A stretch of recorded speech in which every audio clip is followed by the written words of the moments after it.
বৃষ্টি কিছুক্ষণ রাতের দিকে দৃষ্টি স্থির রেখে দাঁড়িয়ে আছে। আজ কেন জানি বড্ড মায়া লাগছে মানুষটার জন্য তার। একটা দীর্ঘশ্বাস ফেলে হাঁটা ধরে বৃষ্টি। দরজা খুলতেই আরশি দাঁত কেলে বলে ওঠে, "কি হলো ভাবি?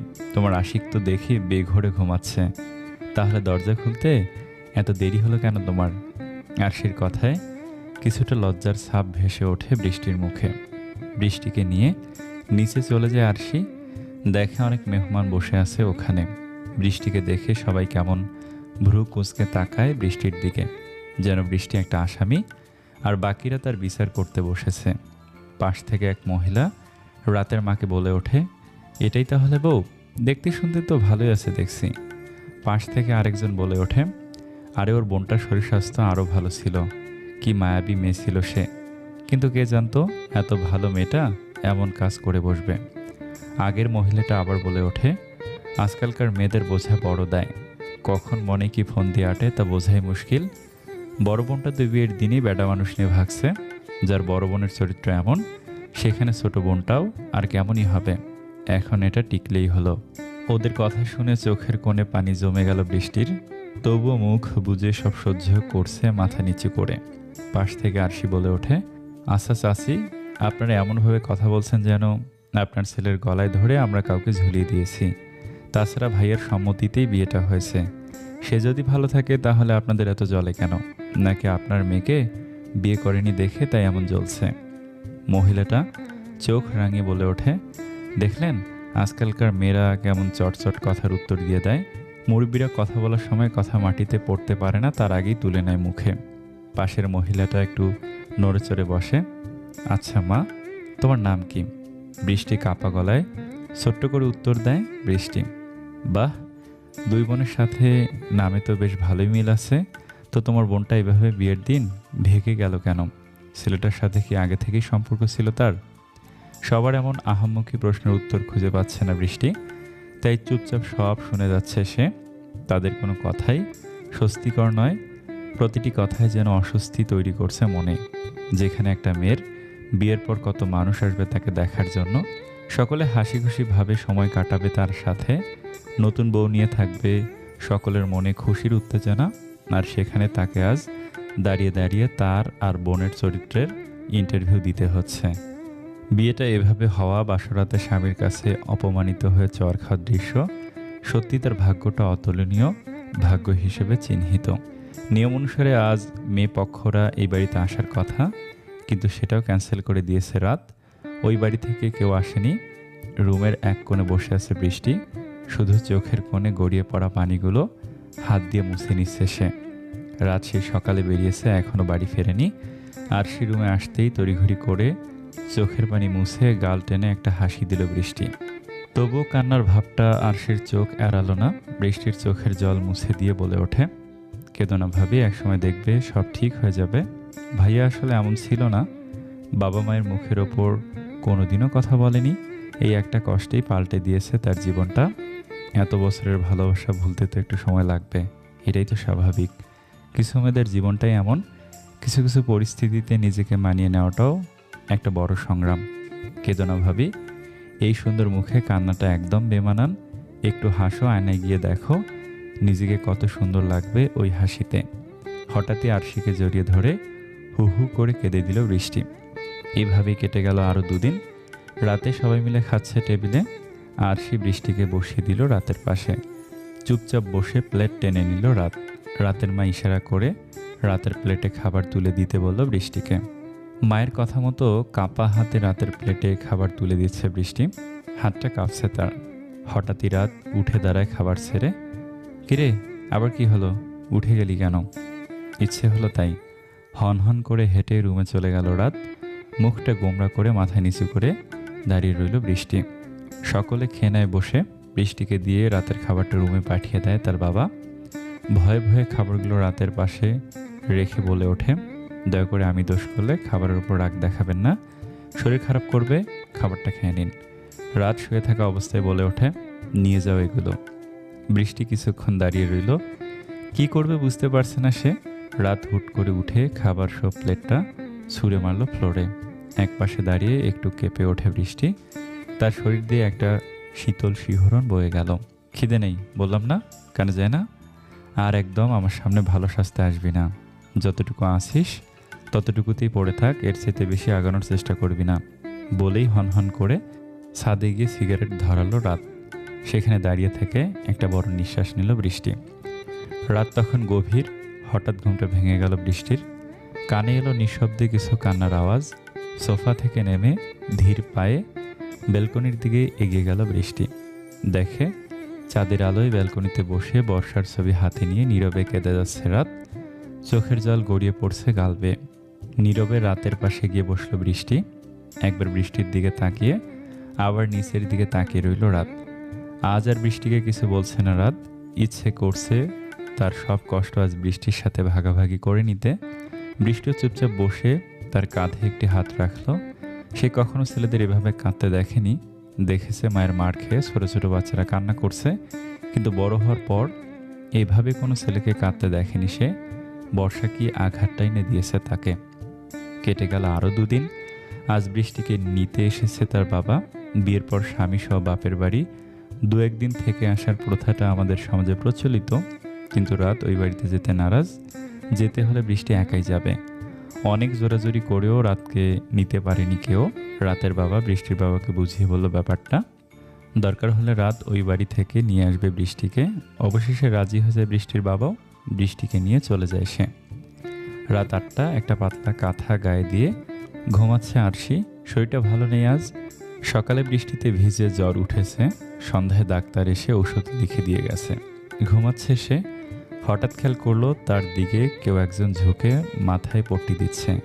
চোখ খুলতে দেখে রিত ভাইয়া। মা বাবা কেউ পাশে নেই। রিতকে দেখে এক লাফে বিছানা থেকে উঠে বসে সে। রিত উত্তেজিত হয়ে বলে ওঠে, আরে আরে কি করছিস? তোর তো জ্বর, শুয়ে থাক, আমি মাথায় জলপট্টি দিয়ে দিচ্ছি। আপনার সাহস তো দেখছি কম না, আমার বেডরুমে চলে এলেন, তাও আবার রাতে। আরশির কথাটা যেন ফু দিয়ে ফেলে দিল রিত। শান্ত গলায় বলে ওঠে, কিছু খাবি? না। তুই যে ঘুমের মাঝেও বকিস তা তো আগে জানা ছিল না। এই, কার সাথে এমন বকিস রে তুই? হৃদের কথায় একটু অসহ্যকর ভাব নিয়ে চোখ মুখ কুঁচকে তার দিকে তাকায় আরশি। আমি মোটেও ঘুমের মাঝে বকি না রিত ভাই, তুমি সবসময় আমায় নিয়ে ফাজলামি করো। এবার রিত একটু নড়ছড়ে বসে। ফাজলামি করবো কেন? যা সত্যি তাই তো বলছি। কার সাথে কথা বলিস এত? আমায় নিয়ে স্বপ্ন টপ্ন দেখিস নাকি? বলে একটা দাঁত কেলানো হাসি দেয় রিত। এই জ্বরের ঘরেও নিজের চুল নিজে ছিঁড়ে ফেলতে ইচ্ছে করছে আরশির। চোখ মুখ খিঁচে বলে ওঠে, তোমাকে নিয়ে দেখা ওটা স্বপ্ন হতে পারে না, ওটা হবে দুঃস্বপ্ন। তার মানে তুই স্বীকার করে নিলি যে তুই আমায় নিয়ে দুঃস্বপ্ন হলেও দেখিস? তাহলে চিন্তা করে দেখ, তুই যাই বলিস তোর স্বপ্নে কিন্তু আমার মতো সুপুরুষই থাকে। নিজের বোকামিতে আরশি আমতা আমতা করে বলে ওঠে, তুমি যাও তো রিত ভাই, আমার মাথা ধরে যাচ্ছে। আর নিজেকে যে সবসময় সুপুরুষ বলে দাবি করো, তাহলে একটা মেয়ের বেডরুমে অনুমতি ছাড়া ঢুকে পড়াটা কোনো সুপুরুষের কাজ? একটু বলবে? কোনো সুপুরুষই নিজের স্ত্রীর রুমে আসতে অনুমতি নেয় না, তেমন আমিও। আর হবু স্বামীর সাথে এমন বিহেভ করা কি আদৌ ঠিক? হৃদের কথায় চক্ষু জোড়া বড় বড় করে তাকায় আরশি। এই বড় বড় চক্ষু জোড়া হৃদের মুখের পানে স্থির হয়ে আছে। বস, আমি খাবার নিয়ে আসছি, খাওয়া শেষ করে ঠিকঠাক ঔষধ খেয়ে নিবি, দেখবি জ্বর চলে গেছে। তুই একটু বস, আমি যাবো আর আসবো। এটা বলেই আরশির ডান গালে একটা চুমু এঁকে দিয়ে পানির পাত্রটা আর পট্টি দেওয়া কাপড়টা নিয়ে হনহন করে রুম থেকে বের হয়ে গেল রিত। আরশি যেন এবার অবাকের সপ্তম আকাশে অবস্থান করছে। গালে হাত দিয়ে তাকিয়েছিল হৃদের চলে যাওয়ার দিকে। কি অসভ্য ছেলেরে বাবা। খাবার টেবিলে বসে খাচ্ছে সবাই। রুদ্র চৌধুরী রাতকে উদ্দেশ্য করে বলে ওঠে, আগামীকাল বৃষ্টিকে গিয়ে নিয়ে আসবি ওই বাড়ি থেকে। বাড়ির নতুন বউ বাবার বাড়ি গেছে আর তুই একটিবারও খোঁজ খবর নিলি না। এটা কেমন ধরনের ব্যবহার রাত? আগামীকাল গিয়ে নিয়ে আসবি বৃষ্টিকে। সরি বাবা, তুমি ভালো করেই জানো ওই বাড়িতে আমি যেতে ইচ্ছুক নই। আর এসব উস্কো ঝামেলায় আমাকে না জড়ালেই খুশি হব। ঝামেলা? যেটাকে তুই ঝামেলা মনে করছিস ওটা তোর দায়িত্বের মধ্যে পড়ে। আর তাছাড়াও বৃষ্টি এখন তোর বিয়ে করা স্ত্রী, আর তার সব দায় দায়িত্ব এখন তোরই। কথা না বাড়িয়ে যা বলছি তাই করবি। খাবার টেবিল থেকে উঠে হনহন করে রুমে চলে গেল রাত। ছেলের এমন আচরণে একটা হতাশার নিঃশ্বাস ছাড়ল রুদ্র চৌধুরী। মেয়েদের জীবনটা বড়ই অদ্ভুত। এই অদ্ভুত জীবনের সাথে নিজেকে মানিয়ে নিতে হয় তাদের। যেই বাড়িতে তার জন্ম, যেই বাড়িটা 18-20 বছর ধরে নিজের বাড়ি বলে মনে করত, সেই বাড়িতেই তাদের একসময় অতিথি হয়ে আসতে হয়। বৃষ্টি বাবার বাড়ির আসার আজ কয়েকদিন হয়ে গেল, তবু একটিবার ফোন দিল না রাত। শাশুড়ির কাছ থেকেই রাতের খোঁজ খবর নিতে হয় তার, এমনকি নিতেও আসলো না তাকে। এতে একটু অবাক হলো না বৃষ্টি? কারণ এমনটাই হওয়ার কথা। নিজেকে বড্ড বেহায়া মনে হচ্ছে তার। এত অবহেলার পরেও ওই বাড়িতে পড়ে আছে, বেড়াতে আসছে আবার ফিরেও যাচ্ছে। এতে যেন একটুও ভ্রুক্ষেপ নেই রাতের। আরও 2-1 দিন থাকতে বললেও থাকলো না বৃষ্টি। বৃষ্টিকে দিয়ে আসছে তার বাবা। আজ কিছু বলছে না সে, হয়তো বুঝতেই পারছে তার মেয়ে ওই বাড়িতে কতটা সুখে আছে। জানালা দিয়ে বিষণ্ণ মনে বাইরের দিকে তাকিয়ে আছে বৃষ্টি। বৃষ্টির দিকে তাকিয়ে মাথায় হাত বুলিয়ে দিল তার বাবা। ঘরে প্রবেশ করতেই আরশি দৌড়ে এসে জড়িয়ে ধরে বৃষ্টিকে। কেমন আছো ভাবি? ভালো, তুমি? খারাপ থাকলেও এখন তোমাকে দেখে ভালো হয়ে গেলাম। আরশির কথায় হেসে দিল বৃষ্টি। রুদ্র চৌধুরীকে সালাম করে উঠে দাঁড়ায় বৃষ্টি। রাতের মাকে সালাম করে উঠে দাঁড়াতেই বৃষ্টিকে জড়িয়ে নেয় সে। ঘরের লক্ষ্মী ফিরে এসেছে বলে ওপর থেকে দাঁড়িয়ে দাঁড়িয়ে সব দেখে চলছে রাত। বৃষ্টি রাতকে দেখে আর চোখে কিছুক্ষণ তাকিয়ে রইল তার দিকে। বৃষ্টির দৃষ্টি খেয়াল করতেই সেখান থেকে চলে গেল রাত। ব্যাগটা তুলে বৃষ্টিকে নিয়ে রুমের দিকে হাঁটা ধরল আরশি। একটা জোরপূর্বক হাসির রেখা টেনে হাঁটা ধরল বৃষ্টিও। ছাদে ফুলের টবগুলোতে পানি দিচ্ছে বৃষ্টি। ফুল ফোটার সময় হয়েছে গাছগুলোতে। আরশি গেছে কলেজে। প্রতিদিন আরশির সাথে কলেজে চলে গেলেও আজ যায়নি সে। এক্সাম ঘনিয়ে এসেছে তার, তবুও যেন নিজেকে প্রস্তুত করতে পারছে না। পেছন থেকে মায়ের কণ্ঠ পেয়ে ঘুরে তাকালো বৃষ্টি। কিছু বলবেন মা? এদিকে আসো। হ্যাঁ মা, বলুন। মা, আমি জানি এখানে তোমার সাথে যাই হচ্ছে সব অন্যায় হচ্ছে। ভুলটা তো তোমারও না, তবুও সব দিক থেকে কষ্টটা তোমারই পেতে হচ্ছে। বিশ্বাস করো, রাত এমন ছিল না। ভালোবাসা নামক একটা ধোঁকা এলোমেলো করে দিয়েছে তার জীবনটা। একটা সতেজ বৃক্ষ যখন শুকনো হয়ে ঢলে পড়ে, তখন তার গোড়ায় পানি দিয়ে প্রাণ ফিরিয়ে আনা সম্ভব। আর আমার রাত এখন সেই বৃক্ষটার মতোই। একটা ধোঁকা তাকে যতটা আঘাত করেছে, ঠিক ততটাই ভালোবাসা প্রয়োজন তার স্বাভাবিক জীবনে ফিরিয়ে আনার জন্য। আর আমার মনে হয় সেটা তুমি পারবে। আমার ছেলেটাকে আগের মতো করে দিও প্লিজ মা। আমি চেষ্টা করব মা। ভালোবাসার গভীরতা তারাই মাপতে পারে যারা এটা পেয়েও খুব নির্মমভাবে হারিয়ে ফেলে। তুমি অনেক সুখী হবে মা, অনেক সুখী হবে। এটা বলেই চোখের কোণের জলটা মুছে হাঁটা ধরল রাতের মা। ওখানে এখনও বসে আছে বৃষ্টি। আবারও এই পরিবারের জালের মাঝে জড়িয়ে গেল সে। যখনই ভাবে এসব ছেড়ে অনেক দূরে চলে যাবে, তখনই নিজেকে এটা বুঝ দেয় যে যদি সেও চলে যায় তাহলে তার আর বর্ষার মাঝে তফাৎটা কি থাকবে। আবারও এলোমেলো হয়ে যাবে পরিবারটা। ভালোবাসা দিয়ে সব কিছু জয় করা সম্ভব। এমন একটা সময় আসবে যখন এসব সমস্যা থাকবে না, কিন্তু কবে আসবে সেই সুদিন। এভাবেই কেটে গেল একটি মাস। এই একটি মাসে কিছুই পরিবর্তন হয়নি, শুধু রাতের পাগলামোগুলো কিছুটা পরিবর্তন হয়েছে। হয়তো সে নিজেও এখন স্বাভাবিক জীবনে ফিরে আসতে চায়, কিন্তু বৃষ্টির প্রতি অবহেলাটা এখনও তার মাঝে বিদ্যমান। বৃষ্টিকে এখনও এড়িয়ে চলে সে। সন্ধ্যা 7টা। সোফায় বসেছিল বৃষ্টি। কলিং বেলের শব্দ কানে আসে। উঠে গিয়ে দরজাটা খুলে দেয় বৃষ্টি। দেখে একটা সুন্দরী মেয়ে দাঁড়িয়ে আছে বাইরে। বৃষ্টিকে দেখে মুখটা কুঁচকে বলে ওঠে, রাত আছে? না, নেই। তাহলে স্যার আছে? না, কেউ নেই। বুঝলাম না, আজ অফিস থেকেও তাড়াতাড়ি চলে এসেছে আর আমাকেও রাত কিছু বলে আসেনি। আচ্ছা ঠিক আছে, রাত আসলে বলবে তাকে কেউ খুঁজতে এসেছে। আর কিছু না বলেই সেখান থেকে প্রস্থান করলো মেয়েটা। হতভম্ব হয়ে দাঁড়িয়ে আছে বৃষ্টি। কিছুই বুঝতে পারছে না সে। রাত আসলে তাকে বলে আসতে হবে কেন? আর এমনভাবে বলছে যাতে রাত ওর খুব কাছের কেউ। আচ্ছা, রাত কি তাহলে বাইরেও অন্য একটা সম্পর্কে জড়িয়ে গেছে? কথাগুলো ভাবতেই যেন কপালে বিন্দু বিন্দু ঘাম জমা হচ্ছে তার। মাথাটা ঘুরছে, বুকের ভেতরটায় চিনচিন ব্যথা অনুভব করছে মুহূর্তেই। কিন্তু এমন কেন হচ্ছে তার? সে তো রাতের কেউ না। না, কিছুই ভাবতে পারছে না সে। মাথাটা প্রচুর ধরে গেছে তার। ওই দিন রাতকে কিছু বলার সাহস পায়নি বৃষ্টি। ভয়ের সাথে কিছুটা অভিমানও ভর করেছিল তার মনে। শেষ বিকেলের দিকে ছাদে দাঁড়িয়েছিল রাত। থালার মতো লাল সূর্যটা আজ দেখতে পারছে না সে। সারা আকাশ মেঘে ঢেকে আছে। পুরো আকাশটা কালো হয়ে যাচ্ছে ধীরে ধীরে। হালকা বাতাসে চুলগুলো নাড়াচাড়া করছে রাতের। বৃষ্টি এসে দাঁড়ায় তার পাশে। তার খোলা চুলগুলো উঠছে বাতাসে। আপনার যে বাইরে সম্পর্ক আছে জানতাম না তো। কথাটা একটু অভিমানী সুরেই বলল বৃষ্টি। বৃষ্টির কথায় ভুরু কুঁচকে তাকালো রাত। বৃষ্টি আবার বলে ওঠে, গতকাল সন্ধ্যায় আপনার গার্লফ্রেন্ড এসেছিল বাসায়, আপনাকে খুঁজছিল, বাসায় ছিলেন না, তাই আবার চলে গেছে। বৃষ্টির কথায় কোনো প্রতি উত্তর দিল না রাত, শুধু একটা হাসির রেখা টেনে অন্যদিকে তাকিয়ে রইল। রাতের কোনো উত্তর না পেয়ে কান্নার ভাব চলে এলো মুখে। হয়তো ভেবেছিল রাত বলবে, না ও আমার গার্লফ্রেন্ড না, এমনি বন্ধু, ওর সাথে আমার কোনো সম্পর্ক নেই, এই জাতীয় উত্তর আশা করছিল।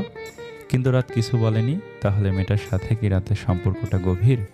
কান্নার ভাবটা চেপে রেখে একটু অভিমানী সুরে বলে ওঠে, আমাদের সম্পর্কটা কি এমনই থাকবে? হয়তো। এতটুকু বলে পকেটে হাত রেখে হাঁটা ধরল রাত।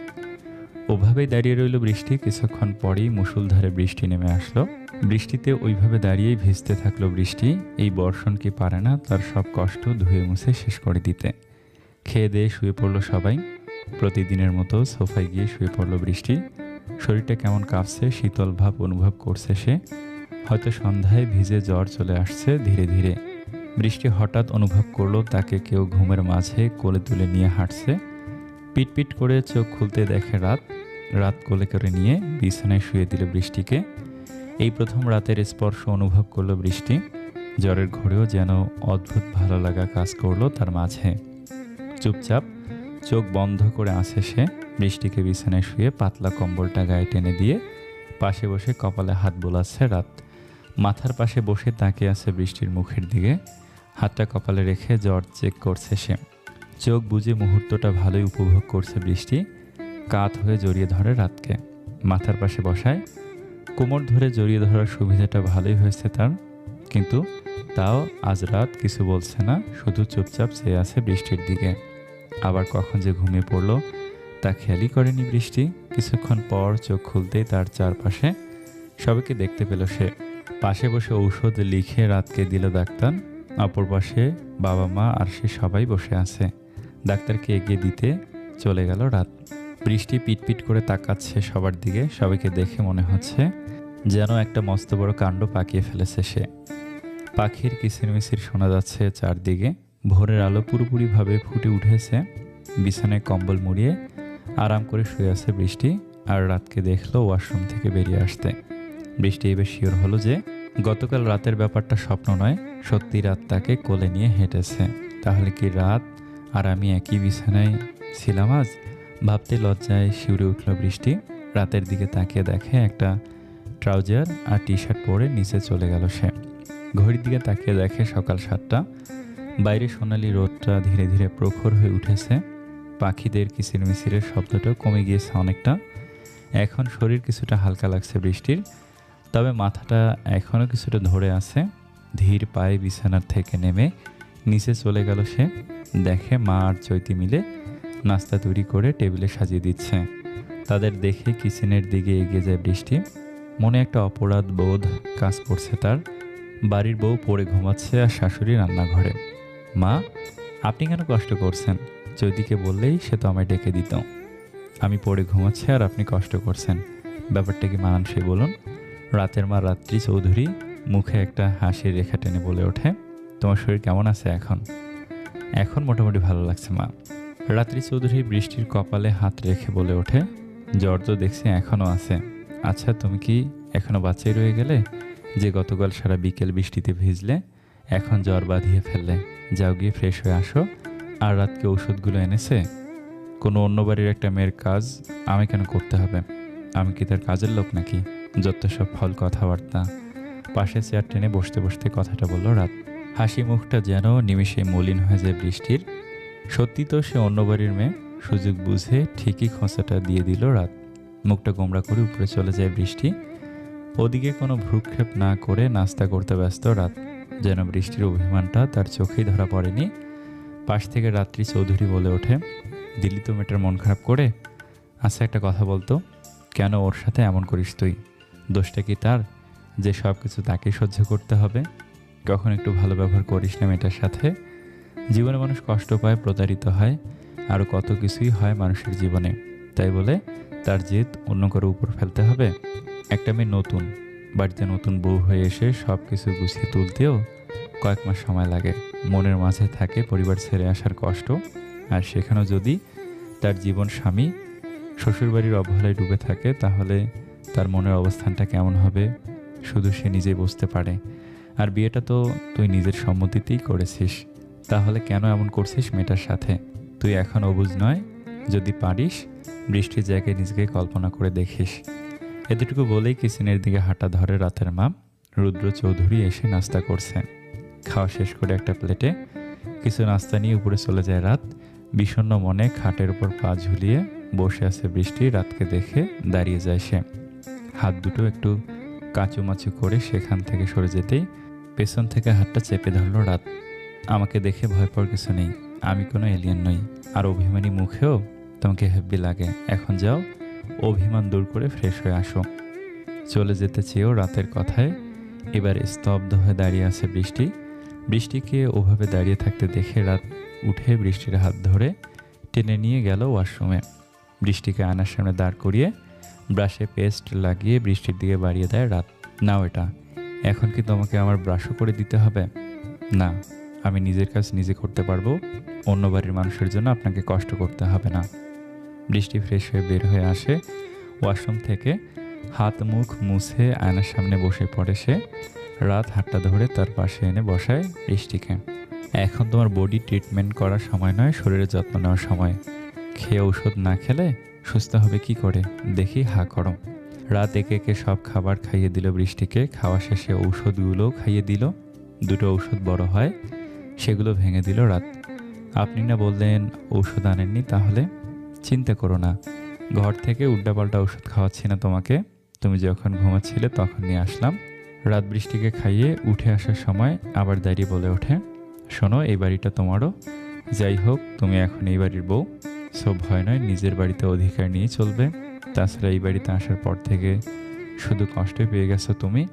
বাসর রাতেও তোমার সাথে স্বাভাবিক আচরণ করিনি আমি, রাগের বশে তোমার গায়ে হাতও তুলেছি। এই বাড়িতে তোমাকে হাতের আঘাতে না হলেও মুখের আঘাতে কষ্ট দিয়ে এসেছি দিনের পর দিন। বিশ্বাস করো, আমি এসব কেন করেছি তা আমি নিজেও জানি না। আমি সত্যি আমার ব্যবহারের জন্য লজ্জিত, পারলে আমায় ক্ষমা করে দিও। আপনি নিজেকে এত ছোট করে দেখবেন না প্লিজ, আপনার তো কোনো দোষ নেই এতে। আমার পরিবার থেকে আপনি যে আঘাতটা পেয়েছেন তাতে। স্টপ। বর্ষা তোমার পরিবারের কেউ না, তোমার পরিবারের কিছু হলেও তোমার কেউ না, কারণ তুমি এখন ওই বাড়ির অতিথি, এই চৌধুরী বাড়ির বউ। সো ওর নাম আমার সামনে উচ্চারণ করবে না কখনো। এই বলে ওয়াশরুমে ঢুকে গেল রাত। বৃষ্টির চোখের কোণে ভিজে উঠেছে, আজ তা দুঃখে নয় সুখে। রাত কি তাহলে আজ তাকে স্ত্রী হিসেবে সম্বোধন করে নিল? শাওয়ার নিয়ে বেরিয়ে অফিসের জন্য রেডি হলো রাত। রুদ্র চৌধুরী আগেই অফিসে যাওয়ার জন্য রেডি হয়ে নাস্তা করছিল। নিচে গিয়ে রুদ্র চৌধুরীকে বলে ওঠে, বাবা আমি যাচ্ছি, আমি থাকতে তোমাকে আর কষ্ট করতে হবে না। তুমি এখন থেকে রেস্ট নেবে শুধু।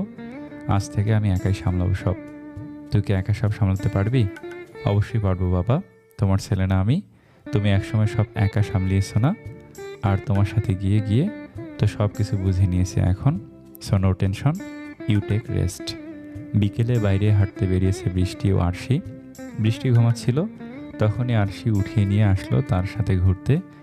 ঘুরতে ঘুরতে প্রায় সন্ধ্যা হয়ে গেল। একটা রেস্টুরেন্টে ঢুকে খাবার অর্ডার করলো আরশি। এলো পাথারি সব খাবার খেয়ে চলছে আরশি। বৃষ্টি পাশে বসে ধীরে ধীরে খাচ্ছে আর আরশির দিকে তাকিয়ে হাসছে। খাবার শেষে হেলান দিয়ে বসে আছে আরশি। বিলের কাগজটা হাতে নিয়ে দেখে ৩,৭০০ টাকা বিল। ব্যাগ চেক করে। বৃষ্টিকে নিয়ে তাড়াহুড়ো করে বের হতে একটা টাকাও নিয়ে আসেনি সাথে। ব্যাগে আছে শুধু কিছু খুচরো টাকা। বিল পে করে তারপর যেতে হবে এখান থেকে। ফোনটা হাতে নিয়ে দেখে ওটা বন্ধ হয়ে আছে, হয়তো চার্জ শেষ। নয়তো ভাইয়া বা বাবাকে বলে টাকা নিয়ে নিত। বৃষ্টি ফোন আনেনি সাথে করে। আরশি ঘুম থেকে তুলে নিয়ে আসায় এত কিছু খেয়াল ছিল না তার। কথায় আছে, যেখানে বাঘের ভয় সেখানেই সন্ধ্যা হয়। উপায় খুঁজে পাচ্ছে না আরশি। হঠাৎ মাথায় একটা বুদ্ধি চাপলো তার। ফোনটা কানে ধরেই কান্না শুরু করে দিল সে। ও আল্লাহ গো, কি হয়ে গেল গো, আমার সব শেষ হয়ে গেল গো বলে এমনভাবে দৌড় দিল যাতে মস্ত বড় সর্বনাশ হয়ে গেছে তার। পেছন পেছন বৃষ্টিও ছুটল তার সাথে, যেন মস্ত বড় কিছু হারিয়ে ফেলেছে তারা। রাস্তায় এসে হাঁপাতে থাকে দুজন। বৃষ্টি হাঁপাতে হাঁপাতে বলে ওঠে, এই আরশি, কার কি হয়ে গেল বলো তো? আমি আর টেনশন নিতে পারছি না। বৃষ্টির কথায় অট্ট হাসিতে মেতে ওঠে আরশি। তুমি কি সত্যি একটা গাধি ভাবি? এমনটা না করলে কি ওখান থেকে বেরোতে পারতাম? তার মানে এটা তোমার বেরিয়ে আসার ধান্দা ছিল। হুম। রাতের খাবার খেয়ে ছাদে দাঁড়িয়ে বাইরের তাকিয়ে আছে বৃষ্টি আর আরশি। পেছন থেকে রাত গিয়ে বুকে দুহাত গুজে দাঁড়ালো। ভাইয়া কিছু বলবে? বিকেলের পর রাত পর্যন্ত কোথায় ছিলি? একটু বাইরে ঘুরতে গেছিলাম ভাইয়া। তা বুঝলাম, কিন্তু আজ আবার কোন কাণ্ড পাকিয়ে আসলি? কই না তো। তুই বলবি নাকি আমি বলে দিব? কোনো কাণ্ড পাকালেই তো বলবে, তাই না? তোরা কি ভেবেছিস তোদেরকে রেস্টুরেন্ট থেকে এমনি এমনি আসতে দিয়েছে? জিভে কামড় দেয় আরশি। আমতা আমতা করে বলতে লাগলো, তুমি জানলে কি করে? কারণ ওরা জানে তুই আমার বোন আর আমার বাবার একমাত্র মেয়ে। ভালোই ডস দিতে শিখেছিস দেখি। বৃষ্টি আস্তে করে পাশ কাটিয়ে সরে যেতেই রাত তার হাতটা ধরে আবার আরশির পাশে এনে দাঁড় করালো।